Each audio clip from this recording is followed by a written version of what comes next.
Hello दोस्तों, आप सभी का अपने YouTube channel best education centre में हार्दिक स्वागत है। दोस्तों आज हम पढ़ने वाले हैं 10वीं क्लास के साइंस के चैप्टर 6 जैव प्रक्रम के मोस्ट इंपॉर्टेंट ऑब्जेक्टिव क्वेश्चंस। ठीक है, इसमें सिर्फ ऑब्जेक्टिव क्वेश्चन पढ़ेंगे। इससे पहले हमने सारे सब्जेक्टिव क्वेश्चन, चाहे शॉर्ट हो चाहे लॉन्ग क्वेश्चन हो, सारे इंपॉर्टेंट क्वेश्चन हमने पढ़ लिया है ना। और आज हम सिर्फ पढ़ने वाले ऑब्जेक्टिव क्वेश्चंस और उसके आंसर्स। ठीक है, तो चलिए देखते हैं एक एक करके कैसे कैसे प्रश्न एग्जाम में आपके आ सकते हैं। दोस्तों पहला प्रश्न है कि स्वपोषी पोषण के लिए आवश्यक है, क्या आवश्यक है आपको बताना है। ऑप्शन हमारे पास है कार्बन डाइऑक्साइड तथा जल, क्लोरोफिल, सूर्य का प्रकाश, उपरोक्त सभी। तो जैसे कि आपको मालूम है कि स्वपोषी पोषण के लिए कौन सा पोषण होता है, जो पौधे करते हैं ना। और पौधे अपने भोजन तैयार करने के लिए उनको क्या चाहिए, वायुमंडल से कार्बन डाइऑक्साइड, जल है ना जो जड़ों द्वारा प्राप्त करते हैं, क्लोरोफिल उनके पत्तियों में मौजूद होता है ना, और सूर्य का प्रकाश चाहिए ही चाहिए। तो ये सारी चीज़ मौजूद होते हैं, इसलिए इसका सही आंसर क्या हो जाएगा, ऑप्शन डी, उपरोक्त सभी। राइट, चलिए पढ़ते हैं नेक्स्ट प्रश्न। नेक्स्ट प्रश्न आप बताओ जल्दी से आंसर।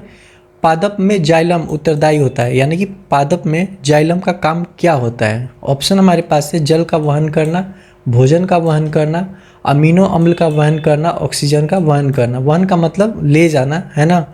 तो आपको मैंने बताया था है ना सब्जेक्टिव क्वेश्चन में कि ज से जाइलम और ज से जल और ज से जड़, यानी जड़ों द्वारा जल को ले जाने वाला जाइलम होता है। ठीक है, और फ्लोएम का काम होता है कि पत्तियों द्वारा बनाए गए भोजन को विभिन्न अंगों तक पहुंचाना। ठीक है, तो इसका सही आंसर क्या हो जाएगा, जल का संवहन यानी वहन करना। ठीक है, ये इसका सही आंसर। ठीक है, नेक्स्ट प्रश्न है पायरुवेट के विखंडन से यह कार्बन डाइऑक्साइड, जल तथा ऊर्जा देता है। यह क्रिया होती है, मतलब इस क्रिया, यह जो क्रिया होती है वो कहाँ पे होता है। ठीक है, कोशिका द्रव्य में, माइटोकॉन्ड्रिया में। ठीक है, यहाँ पे यह आ जाएगा माइटोकॉन्ड्रिया में, हरितलवक में या केंद्रक में। ठीक है, आपको बताना है कि जो पायरुवेट के विखंडन से कार्बन डाइऑक्साइड, जल और ऊर्जा का निर्माण होता है वो कहाँ पे होता है। तो इसका सही आंसर क्या हो जाएगा, ऑप्शन बी, माइटोकॉन्ड्रिया। ठीक है, माइटोकॉन्ड्रिया में ये प्रक्रिया होती है कि पायरुवेट के विखंडन होता है और वहाँ कार्बन डाइऑक्साइड, जल और ऊर्जा का निर्माण होता है। ठीक है, और आपको जैसे कि मालूम होगा कि माइटोकॉन्ड्रिया को कोशिका का पावर हाउस भी कहा जाता है ना। चलिए पढ़ते हैं नेक्स्ट प्रश्न। आई होप आप आंसर दे पा रहे होंगे। नेक्स्ट प्रश्न है कि मनुष्य में वृक्क एक तंत्र का भाग है। वृक्क पिछले पार्ट में ही हमने पढ़ा था है ना वृक्क के बारे में। तो वृक्क किस तंत्र का पार्ट होता है, पोषण का, श्वसन का, उत्सर्जन का या परिवहन का। आई होप आपने आंसर दे दिया होगा। इसका सही आंसर क्या, ऑप्शन सी, उत्सर्जन का। वृक्क मतलब किडनी, किडनी जो होता है उत्सर्जन प्रक्रिया में भाग लेता है। ठीक है, तो ऑप्शन सी इसका सही आंसर होगा, है ना। नेक्स्ट प्रश्न है कि पाचन कार्य संपन्न होता है। ठीक है, जो पाचन की प्रक्रिया होती है वो संपन्न किसके द्वारा होती है आपको बताना है। लार के द्वारा, आंशिक होता है ना। एड्रिनल द्वारा, पिट्यूटरी द्वारा नहीं। तो लास्ट में क्या बच गया, जठर। जठर रस जो होता है भोजन का पाचन मुख्य रूप से करता है ना। तो इसका सही आंसर हो जाएगा ऑप्शन डी। राइट, नेक्स्ट प्रश्न है कि रुधिर का कौन सा अवयव रक्तस्राव को रोकने में मदद करता है ना। रक्त के अवयव होते हैं ना, आरबीसी, डब्ल्यूबीसी, प्लेटलेट्स, प्लाज्मा। तो वही आपको बताना है। ठीक है, तो आपके पास ऑप्शन है लसिका, प्लेटलेट्स, प्लाज्मा, इनमें से कोई नहीं। तो आपको ध्यान होगा कि मैंने बताया था कि रुधिर में जो रक्त का स्राव जो होता है ना, अगर गलती से अचानक से हाथ पैर की उंगलियां कट जाती हैं, ठीक है, या कहीं भी कट जाता है मानव शरीर का, तो फिर ब्लड जो होता है धीरे धीरे क्लोटिंग होने लगता है, नहीं जमने लगता है। ठीक है, जम जाता है, बहना बंद हो जाता है। तो उसके मुख्य रीजन क्या होता है, प्लेटलेट्स होते हैं। ठीक है, इन प्लेटलेट्स की वजह से जो है रक्त का थक्का होता है। ठीक है, थक्का मतलब जम जाता है। तो ये आपका सही आंसर हो जाएगा प्लेटलेट्स, ऑप्शन बी। ठीक है, नेक्स्ट प्रश्न है कि लार किस ग्रंथि से निकलता है। ठीक है, जो लार होता है ना मनुष्य के मुंह में जो पानी आता है, ठीक है, तो कौन सी ग्रंथि से निकलता है, एड्रिनल ग्रंथि, लाला ग्रंथि, पिट्यूटरी ग्रंथि, इनमें से कोई नहीं। आई होप आपको देखते याद आ रहा होगा, लाला ग्रंथि है ना, लाला ग्रंथि से लार निकलता है। ठीक है, इसको लाला रस भी कहते हैं। तो इसका सही आंसर हो जाएगा ऑप्शन सी। ठीक है, चलिए पढ़ते हैं नेक्स्ट प्रश्न। नेक्स्ट प्रश्न है कि वृक्क की संरचनात्मक और क्रियात्मक इकाई को क्या कहते हैं, है ना। वृक्क की संरचनात्मक और क्रियात्मक इकाई को क्या कहते हैं, याद होगा, नेफ्रॉन। ठीक है, नेफ्रॉन क्या होता है, वृक्क की संरचनात्मक और क्रियात्मक इकाई होती है। ठीक है, तो इसका सही आंसर ऑप्शन सी हो जाएगा। नेक्स्ट प्रश्न है लाल रक्त कणिकाएं यानी कि आरबीसी रेड ब्लड सेल्स किसके कारण लाल होती है? ऑप्शन है लोहा का यौगिक, तांबे के यौगिक, लवण का यौगिक, इनमें सभी। बोलो, इसका सही आंसर होगा लोहे के कारण। ठीक है, लाल रक्त में ना लोहे की अधिकता होती है और इसी लोहे के कारण ना हमारे रक्त का जो लाल रक्त कणिका जो होती है वो लाल कलर की होती है। हीमोग्लोबिन ऑप्शन अगर होता तो हीमोग्लोबिन आप करते हैं ना, लेकिन हीमोग्लोबिन में लोहे यानी कि आयरन की मात्रा होती है, इसी लोहे के कारण जो है वो लाल होता है। ठीक है, तो इसका सही आंसर ऑप्शन ए हो जाएगा। ठीक है, नेक्स्ट प्रश्न है कि श्वसन के फलस्वरूप प्राप्त उत्पाद होता है। श्वसन की प्रक्रिया जब समाप्त होती है तो बताओ इनमें से क्या प्राप्त होता है? कार्बन डाइऑक्साइड और जल प्राप्त होता है ना। कार्बन डाइऑक्साइड और ऊर्जा प्राप्त होता है। जल और ऊर्जा, हाँ ये भी सही है ना। कार्बन डाइऑक्साइड, जल और ऊर्जा, तो ये बिल्कुल सही है क्योंकि ये तीनों प्राप्त होते हैं ना। ऑक्सीजन के साथ ग्लूकोज का जब दहन होता है तो कार्बन डाइऑक्साइड, जल और ऊर्जा का उत्पादन होता है, निर्माण होता है ना। जिसका सही आंसर हो जाएगा ऑप्शन डी। ठीक है, वैसे तो ये सब सही है लेकिन अधूरा सही है, सबसे अधिक सही जो है ये वाला है। ठीक है, तो ये भी ध्यान रखना, ऑप्शन सही से सारा देख लेना होता है। सारे आंसर यहाँ पे तो सही दिख रहे थे लेकिन इसका सही आंसर होगा ऑप्शन डी। ठीक है, नेक्स्ट प्रश्न है कोशिका का पावर हाउस किसे कहते हैं? तो 9th क्लास में भी आपने पढ़ा था। ऑप्शन है mitochondria, lysosome, nephron, Golgi body. इसका सही आंसर हो जाएगा माइटोकॉन्ड्रिया, है ना। माइटोकॉन्ड्रिया को कोशिका का पावर हाउस यानी ऊर्जा गृह कहा जाता है। अच्छा ये बताओ लाइसोसोम को क्या कहते थे? लाइसोसोम आत्मघाती थैली, है ना, आत्महत्या की थैली कहा जाता है। तो इसका सही आंसर हो गया ऑप्शन ए। नेक्स्ट प्रश्न है कि एडिनोसिन ट्राइफॉस्फेट, ATP जिसको शॉर्ट में बोलते हैं, ठीक है, ये भी ध्यान रखना, ये भी ऑब्जेक्टिव में आ सकता है कि ATP का फुल फॉर्म क्या होता है। तो ATP का फुल फॉर्म होता है एडिनोसिन ट्राइफॉस्फेट, याद रहेगा। तो ATP इनमें से क्या है? ऊर्जा का वाहक है, ऊर्जा की इकाई है, ऊर्जा का संग्राहक है, इनमें सभी है। तो दोस्तों इसमें आ जाएगा आपका आंसर डी, इनमें सभी। ठीक है, ये कोशिका ऊर्जा की इकाई भी होती है, ऊर्जा का वाहक भी होता है और ऊर्जा का संग्राहक भी होता है। ठीक है, नेक्स्ट प्रश्न है कि निम्न में से कौन मानव में वहन तंत्र के घटक है? यानी वहन तंत्र, संवहन तंत्र का घटक कौन सा है? हृदय, रक्त वाहिकाएं, रक्त या इनमें सही? तो आपको मालूम होगा संवहन तंत्र में ये सारे भाग लेते हैं, हृदय भी भाग लेता है, रक्त वाहिकाएं यानी जो नलियाँ होती है धमनी और शिरा, और रक्त, ये तीनों भाग लेते हैं, यानी इनमें से सभी जो है आपका सही आंसर है। ठीक है, ऑप्शन डी। नेक्स्ट प्रश्न करते हैं कि ग्रहणी भाग है, ग्रहणी किसका भाग है? मुख गुहा का, छोटी आंत का, अमाशय का, बड़ी आंत का? बताओ जल्दी से आंसर। तो दोस्तों इसका सही आंसर क्या हो जाएगा? छोटी आंत। ठीक है, छोटी आंत जो होती है ग्रहणी का मुख्य भाग होता है ना। नेक्स्ट प्रश्न है, इसका ऑप्शन सी सही आंसर है। नेक्स्ट प्रश्न है कि इनमें कौन प्रकाश संश्लेषी है? आपको ये बताना है कि इनमें कौन प्रकाश संश्लेषी अंग है। ठीक है, ये बताना है। पत्तियां हैं, ग्राना है, हरित लवक है, स्ट्रोमा है। तो दोस्तों प्रकाश संश्लेषी इसमें कौन सा हो जाएगा? पत्तियां, है ना। पत्तियों द्वारा प्रकाश संश्लेषण क्रिया होती है। ठीक है, नेक्स्ट प्रश्न करते हैं। नेक्स्ट प्रश्न है कि इनमें से कौन सी क्रिया सभी जीवों के लिए अनिवार्य है? ठीक है, मतलब ऐसी कौन सी क्रिया है जो कि बहुत ज़रूरी है, इसके बिना कोई रह नहीं सकता? ऑप्शन है प्रकाश संश्लेषण, पौधों के लिए ज़रूरी होता है ना। वाष्पोत्सर्जन जरूरी है, पौधों के लिए भी जरूरी होता है। चलन यानी चलना, श्वसन, सबसे इंपॉर्टेंट यहाँ पे श्वसन है। ठीक है, जीव क्या करेंगे? अगर सांस ही नहीं लेंगे तो उन्हें कैसे एनर्जी मिलेगी, है ना। सांस के बिना तो एक पल भी नहीं रह सकते कोई भी, है ना। तो ये हमारा आंसर हो जाएगा ऑप्शन सी। ठीक है, श्वसन। नेक्स्ट प्रश्न है कि ईस्ट किस वर्ग का एक कोशिकीय जीव है? ठीक है, मतलब ईस्ट किस वर्ग में आता है? शैवाल में, विषाणु में, कवक में या जीवाणु में? तो आपको ध्यान होगा पिछले क्लास में 9th क्लास में आपने पढ़ा होगा, है ना। तो इसका सही आंसर हो जाएगा ऑप्शन बी, कवक। ठीक है, कवक वर्ग का ये ईस्ट एक कोशिकीय जीव है। नेक्स्ट प्रश्न है कि प्रकाश संश्लेषण के द्वारा किसकी प्राप्ति होती है? जब प्रकाश संश्लेषण होता है तो इसके द्वारा क्या प्राप्त होता है पौधों को? वसा, ग्लूकोज, प्रोटीन या विटामिन? तो इसका सही आंसर हो जाएगा आपका दोस्तों ग्लूकोज। ठीक है, प्रकाश संश्लेषण के द्वारा ग्लूकोज की प्राप्ति होती है। ठीक है, और इसी ग्लूकोज से उन्हें एनर्जी मिलता है, किसको? पौधों को। ठीक है, नेक्स्ट प्रश्न है कि वो कौन सा प्रक्रम है जिसके द्वारा शरीर में ऊर्जा का निर्माण होता है? ठीक है, ऐसी कौन सी विधि है जिससे शरीर में एनर्जी मिलती है ना? पोषण करने, उत्सर्जन से। उत्सर्जन से कैसे हो एनर्जी मिलेगी? नेक्स्ट संवहन, संवहन मतलब परिवहन यानी रक्त का संचार, और श्वसन। तो तो इसका सही आंसर क्या होगा दोस्तों? श्वसन। ठीक है, मान चलो ये तो सही बात है, खाओगे पियोगे तभी तो एनर्जी मिलेगा, लेकिन जब तक से श्वसन की प्रक्रिया पूरी नहीं होगी तो ग्लूकोज का दहन नहीं हो पाएगा ना, कितना भी खा लो, है ना, आपको खाने का मन ही नहीं करेगा। क्यों? क्योंकि आपके शरीर में एनर्जी नहीं बन रही है, आपके ग्लूकोज का दहन नहीं हो रहा है, भोजन का पाचन नहीं हो रहा है ना। तो श्वसन जब तक से नहीं होगा, यानी हम सांस अगर नहीं लेंगे, ठीक है, तो हमें ऊर्जा का निर्माण नहीं होगा, क्योंकि ग्लूकोज की दहन इस श्वसन प्रक्रिया में ही होता है ना, आपने पढ़ा है ना। तो इसका सही आंसर हो जाएगा ऑप्शन ए। चलिए देखते हैं नेक्स्ट प्रश्न। नेक्स्ट प्रश्न है कि आहार नाल का सबसे लंबा भाग कौन सा होता है ना। पाचन प्रक्रिया में सबसे लंबा भाग कौन सी होती है? अमाशय, छोटी आंत, यकृत, बड़ी आंत? आंसर आप दे पा रहे होगे।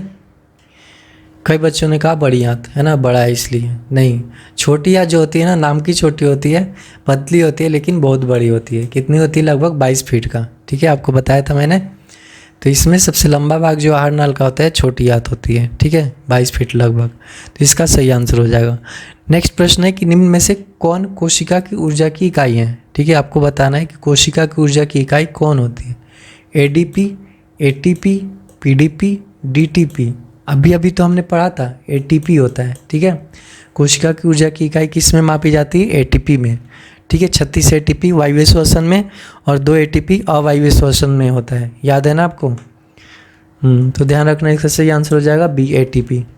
नेक्स्ट प्रश्न है, पत्तियों में गैसों का आदान प्रदान किस भाग से होता है? यानी कि पौधे क्या करते हैं, पौधों की पत्तियां क्या करती हैं कि कार्बन डाइऑक्साइड ग्रहण करती हैं और ऑक्सीजन छोड़ती हैं, है ना, जो हमारे लिए बहुत इंपॉर्टेंट है, इसलिए पौधे लगाने चाहिए। ठीक है, तो पत्तियों में गैसों का आदान प्रदान किस भाग से होता है? शिरा से, मध्य शिरा से, रंध्र से? इनमें से कोई नहीं। तो आपको अच्छे से मालूम होगा, है ना, रंध्र द्वारा गैसों का आदान प्रदान भी होता है और वाष्पोत्सर्जन की प्रक्रिया भी होती है ना।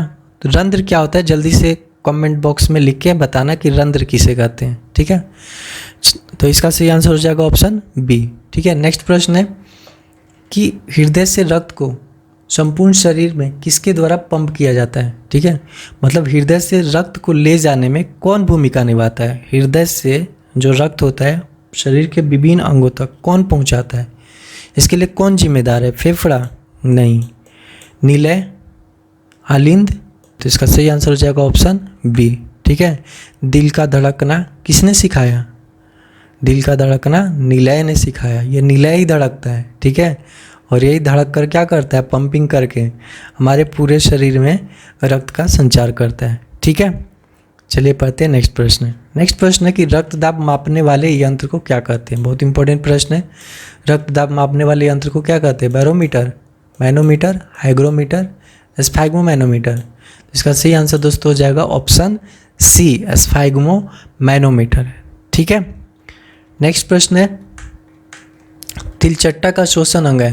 तिलचट्टा में जो सांस लेने की प्रक्रिया होती है, जैसे हम कैसे सांस लेते हैं, बताओ जल्दी से, हम किसके द्वारा सांस लेते हैं? कमेंट बॉक्स में लिखना। ठीक है, तो तिलचट्टा का जो श्वसन अंग होता है क्या होता है? ट्रैकिया, गलफड़, फेफड़ा, त्वचा? तो इसका सही आंसर हो जाएगा ट्रैकिया। ठीक है, तिलचट्टे में ट्रैकिया होता है जिसके द्वारा सांस लेते हैं। केंचुआ किसके द्वारा लेता है? त्वचा के द्वारा। ठीक है, मेंढक जो होता है ना, मेंढक भी जब वो ज़मीन के नीचे चला जाता है तो त्वचा द्वारा सांस लेता है। ठीक है, मछलियाँ गलफड़ द्वारा सांस लेती हैं। ठीक है, तो इसका सही आंसर हो गया ट्रैकिया। ठीक है, ऑप्शन है। नेक्स्ट प्रश्न है कि पत्तियों का हरा रंग क्यों होता है ना? पत्तियों का रंग हरा होता है तो क्यों होता है? रंध्र के कारण, लोहे के कारण, क्लोरोफिल के कारण, लवण के कारण? लोहे के कारण तो क्या होता है? हमारे शरीर के रक्त का रंग लाल होता है। ठीक है, लोहा यानी कि उसमें क्या होता है? हीमोग्लोबिन। ठीक है, हीमोग्लोबिन में आयरन होता है। पत्तियों का रंग हरा किसकी वजह से होता है? क्लोरोफिल के कारण। आपको मालूम होगा, option B is the right answer. Next प्रश्न करते हैं कि अंतःकोशिकीय पाचन होता है। ठीक है, इनमें किस में अंतःकोशिकीय पाचन होता है, यानी कोशिका के अंदर होता है? पौधों में, तिलचट्टा में, अमीबा में या मनुष्य में? तो कोशिका के अंदर पाचन कर रहा है, ये नहीं कि शरीर के अंदर। जैसे हमारे में क्या होता है कि शरीर के अंदर पाचन होता है। ठीक है, तो अमीबा जो होता है ना, अमीबा के बारे में आपने पढ़ा था, है ना। अमीबा में क्या होता है कि एक ही कोशिका होता है, उसके शरीर के अंदर पूरा पूरा भोजन चला जाता है और भोजन का पाचन होता है। तो इसका सही आंसर क्या हो जाएगा? अमीबा। ठीक है, अंतःकोशिकीय पाचन किस में होता है? अमीबा में। नेक्स्ट प्रश्न है कि मानव हृदय में कितने कोष्ठ होते हैं? यानी मानव हृदय के जो पार्ट होता है ना, अलग अलग खंड होते हैं। कितने होते हैं? 2, 3, 4 या 8? 4 होते हैं। ठीक है, कौन कौन? 2 आलिंद और 2 निलय, है ना। तो 4 होते हैं। मनुष्य के हृदय में 4 कोष्ठ होते हैं। नेक्स्ट प्रश्न है कि पौधों में टेनिन नामक पदार्थ कहाँ संचित रहता है? पौधों में टेनिन नामक एक पदार्थ होता है, वो कहाँ होता है? पत्तियों में, छाल में, तना में या जड़ों में? पिछले पार्ट में ये मैंने पढ़ा था टेनिन के बारे में। तो इसका सही आंसर हो जाएगा ऑप्शन सी, छाल में। ठीक है, छाल में जो होता है टेनिन नामक पदार्थ होता है, अपशिष्ट पदार्थ है। ठीक है, इसको क्या करते हैं कि उत्सर्जी पदार्थ होता है, उत्सर्जन करते हैं पौधे। नेक्स्ट प्रश्न है कि क्लोरोप्लास्ट किस रंग का होता है? क्लोरोप्लास्ट के बारे में पूछ रहे हैं। जाहिर सी बात है, हरा रंग का होगा, है ना, क्योंकि क्लोरोप्लास्ट की वजह से ही तो पत्तियों का रंग हरा होता है। तो जब क्लोरोप्लास्ट ही हरा नहीं होगा तो पत्तियों का रंग हरा कैसे होगा, है ना। तो क्लोरोप्लास्ट का रंग कैसा होता है? हरा होता है।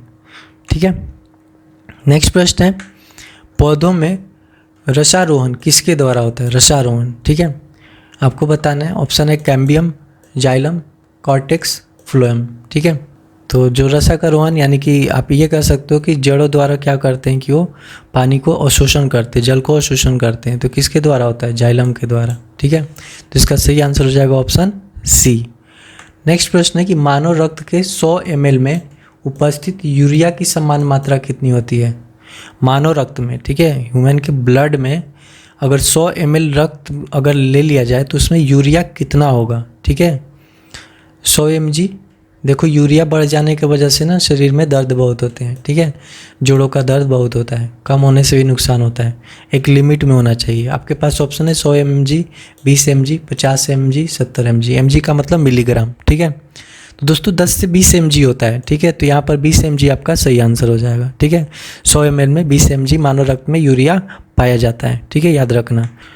नेक्स्ट प्रश्न है कि पादपों में फ्लोएम किस पदार्थ का संवहन करता है? ठीक है, फ्लोएम जो है कौन से पदार्थ को ले जाता है? ठीक है, तो जाइलम जड़ द्वारा जल को ले जाता है और फ्लोएम क्या करता है? भोजन को। ठीक है, ध्यान रखना, फ्लोएम भोजन को फ्लो करता है, शरीर के पौधों के विभिन्न अंगों तक पहुंचाता है ना। तो इसका सही आंसर हो जाएगा ऑप्शन ए। नेक्स्ट प्रश्न है दोस्तों कि लार में निम्न में से कौन सा एंजाइम पाया जाता है? ठीक है, लार में कौन सा एंजाइम पाया जाता है? ऑप्शन है लाइपेज, टाइलिन, गैस्ट्रीन, पेप्सिनोजेन। ठीक है, आपको याद होगा। ठीक है, इसका सही आंसर क्या हो जाएगा? Option B. ठीक है, लार में क्या पाया जाता है? टाइलिन पाया जाता है। अग्नाशय के रस में निम्न में से कौन सा एंजाइम पाया जाता है? यानी अग्नाशय से निकलने वाला रस कौन कौन सा है? ऑप्शन है रेनिन, टाइलिन, टाइलिन तो अभी हमने पढ़ा है ना, ये तो लार में पाया जाता है। एमिलेज, ट्रिप्सिन और पेप्टिडेजिन। ठीक है, तो इसका सही आंसर हो जाएगा एमिलेज और ट्रिप्सिन। ठीक है, तो ये सही आंसर है ऑप्शन सी। नेक्स्ट प्रश्न है कि भोजन का मुख्य रूप से कहाँ अवशोषण होता है? ठीक है, बताओ जल्दी से। दोस्तों सारे प्रश्नों के आंसर आई थिंक कर पा रहे होगे। ठीक है, आप इसको दोबारा रिवीजन कर लेना, ये बहुत इंपॉर्टेंट प्रश्न है ऑब्जेक्टिव के रूप में जो एग्जाम में आ सकते हैं। ठीक है, तो आपका प्रश्न है कि भोजन का मुख्य रूप से कहाँ अवशोषण होता है? अमाशय में, इलियम में, बड़ी आंत में। ठीक है, यहाँ पे बड़ी आंत हो जाएगा, बड़ी आंत में, इनमें से कोई नहीं। तो दोस्तों इसका सही आंसर हो जाएगा इलियम में। ठीक है, इसका सही आंसर है ऑप्शन सी, इलियम में। दोस्तों नेक्स्ट प्रश्न है कि पीतरस कहाँ से स्रावित होता है? ठीक है, पीतरस कहाँ से निकलता है? अमाशय से, बड़ी आंत से, यकृत से या छोटी आंत से? तो आपको याद होगा, इसका सही आंसर क्या हो जाएगा? यकृत। ठीक है, अगर आपसे पूछा जाए कि पित्त कहाँ पर स्थित होता है तो क्या बोलोगे? पित्ताशय में। ठीक है, लेकिन स्रावित कहाँ से होता है? तो यकृत से। ठीक है, इसका सही आंसर हो गया ऑप्शन बी। नेक्स्ट प्रश्न है कि एक सामान्य मनुष्य में प्रंकुचन और अनुशीतलन दाब कितना होता है? ठीक है, प्रंकुचन और अनुशीतलन दाब, तो लगाओ अंदाजा कौन सा इसका सही आंसर है। ऑप्शन ए है कि 80/120, 80/120, दोनों में 80, 1/20 हो। ठीक है, दो ऑप्शन में दोनों सेम हो गया। नेक्स्ट है 120/80 और 72/80। दोस्तों इसका सही आंसर है ऑप्शन सी। ठीक है, 120/80 होता है, 120/80 है ना। 120/80 के बाद और क्या होता है? तो बताओ जल्दी से क्या होता है?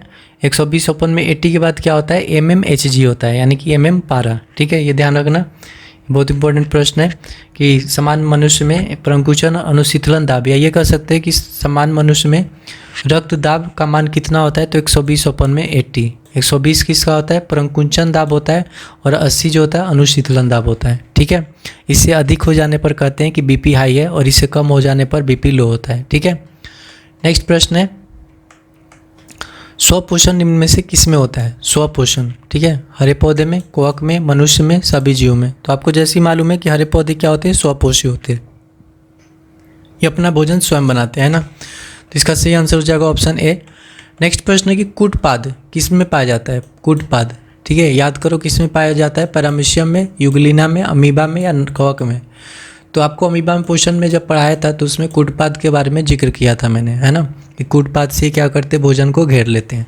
तो इसका सही आंसर हो जाएगा ऑप्शन बी। नेक्स्ट प्रश्न है दोस्तों कि प्रकाश संश्लेषण कब होता है? ठीक है, प्रकाश संश्लेषण की प्रक्रिया पादप में होती है तो कब? तो ऑप्शन है रात में, दिन में, रात दिन या सुबह और शाम। रात दिन का मतलब दिन रात 24 आवर्स चलता रहता है, या सिर्फ सुबह शाम होता है, या फिर दिन में या फिर रात में। दोस्तों प्रकाश संश्लेषण है, सूर्य का प्रकाश कब मिलेगा? दिन में, तो दिन में ही होगा ना प्रकाश संश्लेषण प्रक्रिया। तो इसका सही आंसर हो जाएगा, अधिकतम पौधों की बात हो रही है, ठीक है, अधिकतम पौधे जो प्रकाश संश्लेषण करते हैं ना, 99.999% जो करते हैं वो दिन में ही करते हैं, ठीक है। कुछ ऐसे हैं पौधे जिनका प्रकाश संश्लेषण रात में भी रहता है, ठीक है। तो इसका सही आंसर हो जाएगा ऑप्शन बी। नेक्स्ट प्रश्न है कि कवक में पोषण की कौन सी विधि होती है? ठीक है, कवक पोषण की कौन सी विधि इसमें से करता है? स्वपोषी, परजीवी, मृतजीवी या इनमें से कोई नहीं? स्वपोषी नहीं करता क्योंकि पौधा है नहीं, ठीक है, परजीवी भी नहीं है, दूसरों पर डिपेंड नहीं होता, ये मृतजीवी होता है, ठीक है। कवक, फफूंदी ये सब क्या होते हैं? सड़े गले या मृत जीवों को खाते हैं, है ना। तो इसका सही आंसर ऑप्शन बी हो जाएगा। नेक्स्ट प्रश्न है कि मैग्नीशियम निम्न में से किस में पाया जाता है? मैग्नीशियम जो पदार्थ है, धातु है, किस में पाया जाता है? क्लोरोफिल में, लाल रक्त में, प्लेटलेट्स में या सफ़ेद रक्त में? लाल रक्त में क्या पाया जाता है ये बताओ पहले। आरबीसी में क्या पाया जाता है? हीमोग्लोबिन, ठीक है, हीमोग्लोबिन यानी आयरन, लोहा, ठीक है। लेकिन प्रश्न मैग्नीशियम किस में पाया जाता है? तो इसका सही आंसर हो जाएगा क्लोरोफिल में, ठीक है। पत्तियों में क्लोरोफिल जो होता है ना, वो इसमें मैग्नीशियम की मात्रा होती है, ये ध्यान रखना, बहुत इंपॉर्टेंट प्रश्न है, ठीक है। मैग्नीशियम जो है क्लोरोफिल में यानी पत्तियों में पाई जाती है। नेक्स्ट प्रश्न है, पौधों में जाइलम द्वारा पदार्थों का स्थानांतरण होता है। जाइलम किन पदार्थों का स्थानांतरण करता है पहले ये बताओ। तो जाइलम जो है जड़ द्वारा जल को ले जाता है। कहाँ से ले जाता है? नीचे से। कहाँ? ऊपर। तो नीचे से ऊपर की ओर ही ले जाएगा ना, ठीक है। तो नीचे की ओर गलत हो जाएगा, ऊपर की ओर, हाँ ऊपर की ओर ले जाता है। नीचे ऊपर दोनों नहीं ले जाए, क्योंकि जड़ से जब ले जाए तो उसको ऊपर ही जाना होगा, है ना। तो ये भी नहीं हो सकता, सभी दिशाओं में पॉसिबल नहीं है, ठीक है। तो इसका सही आंसर हो जाएगा ऑप्शन बी, ऊपर की ओर, ठीक है। और फ्लोएम की बात अगर होगी तो क्या कहोगे? सभी दिशाओं में, ठीक है, नीचे ऊपर दोनों ओर। तो नेक्स्ट प्रश्न देखते हैं क्या है। नेक्स्ट प्रश्न है, वही प्रश्न है कि पौधों में फ्लोएम द्वारा भोजन का स्थानांतरण होता है नीचे की ओर, ऊपर की ओर, नीचे और ऊपर दोनों ओर। तो इसका सही आंसर हो जाएगा ऑप्शन सी, नीचे और ऊपर दोनों ओर, ठीक है। जाइलम क्या करता है? सिर्फ ऊपर की ओर, क्योंकि जड़ों द्वारा जल को ले जाना होता है तो ऊपर ही ले जाएगा। लेकिन भोजन क्या होता है? पत्तियों द्वारा बनाया गया भोजन सभी ओर फैलता है, ठीक है, पौधों के विभिन्न भागों तक पहुँचता है, यानी कि नीचे भी जाएगा, ऊपर की ओर भी जाएगा, ठीक है। नेक्स्ट प्रश्न है, मनुष्य में प्रमुख उत्सर्जी अंग कौन सा है? रक्त, वृक्क, श्वेत ग्रंथि, अग्नाशय, ठीक है। तो ऐसा अगर आपको बताऊं कि मनुष्य में उत्सर्जी अंग तो वृक्क भी है और श्वेत ग्रंथियाँ भी हैं, ठीक है, दोनों हैं। लेकिन अगर प्रमुख उत्सर्जी अंग की बात की जाए तो यहाँ पर वृक्क होगा, क्योंकि वृक्क सबसे ज़्यादा क्या होती है? क्रियान्वित होती है, ठीक है। तो इसका सही आंसर हो जाएगा ऑप्शन सी, ठीक है। नेक्स्ट प्रश्न करते हैं, कार्बोहाइड्रेट, प्रोटीन तथा वसा का पूर्ण पाचन का स्थान इनमें से कौन सा है? यानी कि हमारे भोजन में जो कार्बोहाइड्रेट होता है, प्रोटीन होता है, वसा होता है, उसका पूर्ण रूप से पाचन कहाँ पे होता है? अमाशय में, यकृत में, छोटी आंत में या बड़ी आंत में? तो दोस्तों इसका सही आंसर क्या हो जाएगा? छोटी आंत में, ठीक है। इसका सही आंसर हो जाएगा छोटी आंत, क्योंकि यहाँ पर अग्नाशयी रस भी आके मिलता है, ठीक है। तो इसका ऑप्शन सी सही आंसर है। दोस्तों नेक्स्ट प्रश्न है कि खुला परिसंचरण तंत्र किस में पाया जाता है? ठीक है, परिसंचरण तंत्र, परिसंचरण का मतलब संवहन कर सकते हो, ठीक है। तो कौन किस में पाया जाता है? मनुष्यों में? नहीं, खुला नहीं होता। केचुआ में? नो। अमीबा में? नहीं। कॉकरोच होता है, ठीक है, सही आंसर हो गया कॉकरोच। परिसंचरण तंत्र खुला जो होता है किस में होता है? कॉकरोच में। तो इसका सही आंसर हो जाएगा ऑप्शन बी।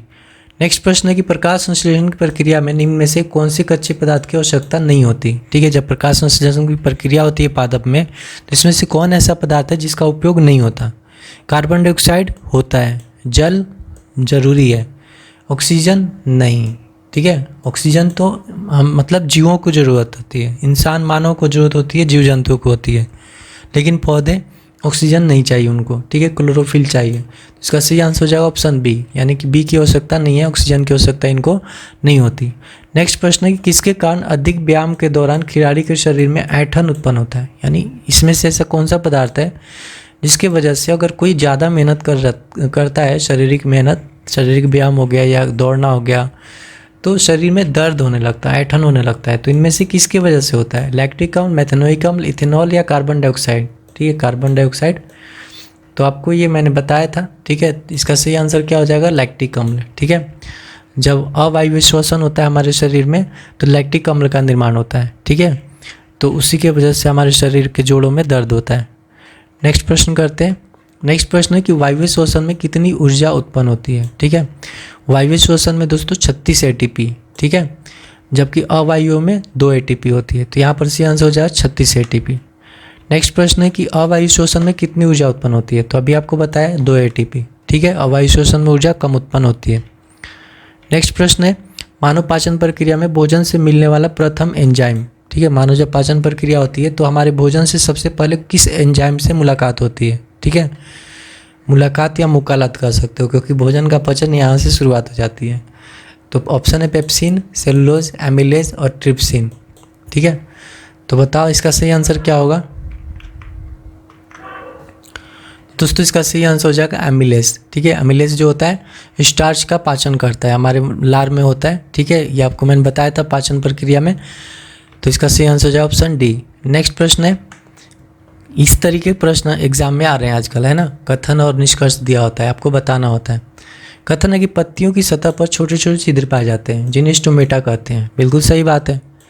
स्टोमेटा द्वारा गैसों का आदान प्रदान होता है, ये भी बिल्कुल सही बात है। कथन और कारण दो दे रखे हैं, कथन गलत है, कारण सही है, ये तो गलत हो गया, है ना। दोनों सही है ना, कथन सही है, कारण ये भी गलत हो गया, दोनों सही है। हाँ, ऑप्शन सी सही है, क्योंकि छोटे छोटे छिद्र को स्टोमेटा कहते हैं और स्टोमेटा ही क्या होता है? गैसों का आदान प्रदान करता है, यानी बिल्कुल सही बात है, दोनों सही है, ठीक है। तो इसका सही आंसर जाएगा ऑप्शन सी। नेक्स्ट प्रश्न है कि कथन है कि मुंह में उपस्थित लार में एमिलेज एंजाइम पाया जाता है। बिल्कुल सही बात है, अभी हमने देखा था। अब क्या होता है कि एमिलेज एंजाइम भोजन में उपस्थित मंड यानी स्टार्च का पाचन करता है। बिल्कुल सही है, दोनों सही बात है। तो यहाँ पर भी क्या हो जाएगा? दोनों सही है, ठीक है। नेक्स्ट प्रश्न है सबसे बड़ी धमनी का नाम, ठीक है। ऑब्जेक्टिव में आ सकता है सबसे बड़ी धमनी का नाम, यहाँ पे ऑप्शन नहीं है। तो सबसे बड़ी धमनी का नाम महाधमनी, ठीक है, धमनी, महाधमनी, बिल्कुल इजी है, याद रहेगा। सबसे बड़ी धमनी का नाम महाधमनी, ठीक है। नेक्स्ट प्रश्न है कि किसको कृत्रिम वृक्क भी कहा जाता है? कृत्रिम वृक्क, ठीक है। तो आपको बताया डायलिसिस, ठीक है। तो यहाँ पे आपको डायलिसिस लिखना है। डायलिसिस को कृत्रिम वृक्क भी कहा जाता है, यानी कि कृत्रिम किडनी, ठीक है। तो ये थे हमारे आज के मोस्ट इम्पॉर्टेंट इस चैप्टर 6 से रिलेटेड ऑब्जेक्टिव प्रश्न, ठीक है। तो आई होप आपने बहुत सारे क्वेश्चन का आंसर सही किया होगा। जितने भी आपने सही आंसर दिए हैं उसको कमेंट बॉक्स में लिखना कि आपने कितना सही किया और कितना गलत किया है, ठीक है, ईमानदारी से। फिर मिलते हैं नेक्स्ट वीडियो में एक नए चैप्टर के साथ में, जो कि बहुत इंटरेस्टिंग होगा, ठीक है।